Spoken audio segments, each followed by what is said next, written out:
Cette semaine, on est au mois de juin, on est en pleine canicule et il fait plus de 40 degrés dehors. Là, tu te demandes peut-être si tu vas réussir à être productif sur ton projet KDP aujourd'hui.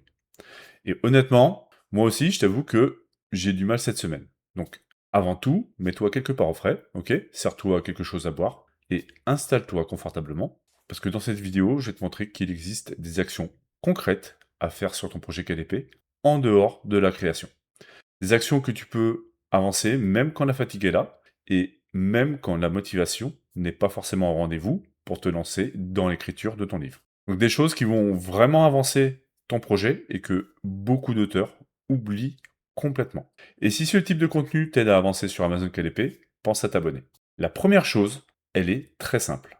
Et pourtant, presque personne ne la fait vraiment. Ouvre Amazon et lis les avis de tes livres. Ou les avis des livres concurrents qui sont dans ta niche. L'objectif, c'est pas de te morfondre sur un mauvais commentaire, ok? C'est pas le but. L'idée, c'est d'écouter ce qu'il en ressort. Dans cet endroit, tes lecteurs te disent exactement ce qui leur a plu ou ce qui leur a manqué, ce qu'ils espéraient trouver. Et ça, c'est véritablement de leur brut pour ton projet et pour tes futurs projets. Une seule phrase dans un avis peut te donner l'angle de ton prochain livre. Ou te faire comprendre pourquoi ton livre actuel ne convertit pas autant que tu l'espérais. Et pour ça, tu as juste besoin de 20 minutes. C'est tout. Depuis ton canapé, avec ton téléphone. La deuxième chose, tu ouvres la page produit de ton livre sur Amazon et tu la lis comme si tu ne savais absolument pas ce qu'il y avait dedans. Une fois que tu as fait ça, tu te poses 3 questions. Est-ce que tu comprends en moins de 3 secondes à qui le livre est destiné? Est-ce que la promesse est claire? Est-ce que le titre, le sous-titre et la description racontent tous la même chose? Le problème, c'est que on a le nez tous les jours sur notre page produit. Donc, à un moment donné, on ne voit plus les problèmes. Et une page produit plus claire, plus compréhensible, peut faire bouger les ventes de ton livre sans même toucher une seule ligne et réécrire ton contenu intérieur. La troisième chose, regarde tes données KDP. Je précise bien juste regarder, ok? L'idée, c'est pas de t'embrouiller l'esprit ni de paniquer, c'est simplement d'observer. Et encore une fois, tu vas te poser 4 questions.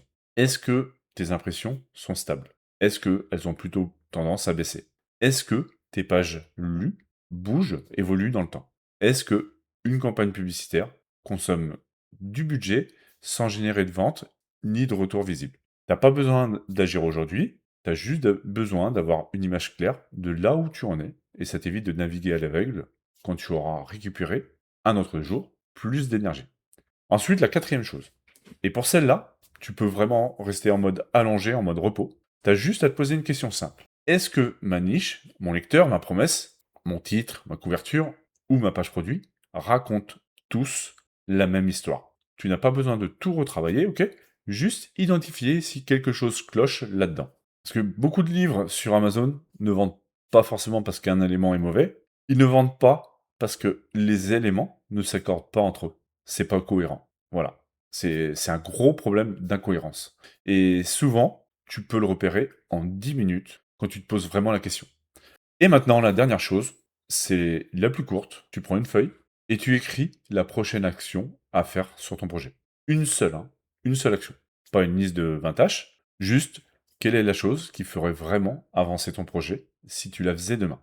Tu l'écris, tu la notes, tu refermes ton carnet et tu peux profiter du reste de ta journée aujourd'hui sans aucune culpabilité. Parce que tu sais exactement ce que tu feras dès que tu auras repris plus d'énergie. Tu peux penser ce que tu veux, hein, tu peux ne pas être convaincu de ça, mais cette action-là est vraiment très puissante, crois-moi. Donc si tu retiens une chose de cette courte vidéo, c'est juste l'essentiel. Les jours à plat, les jours sans énergie, ne sont pas des jours perdus. Il y a toujours quelque chose à faire pour ton projet KDP en dehors de la création.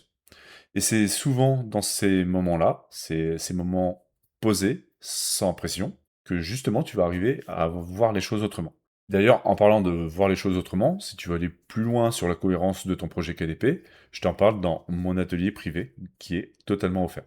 Le lien est dans la description, donc n'hésite pas à aller voir. Et dis-moi aussi en commentaire sur ton projet en ce moment, qu'est-ce qui te bloque le plus de ton côté.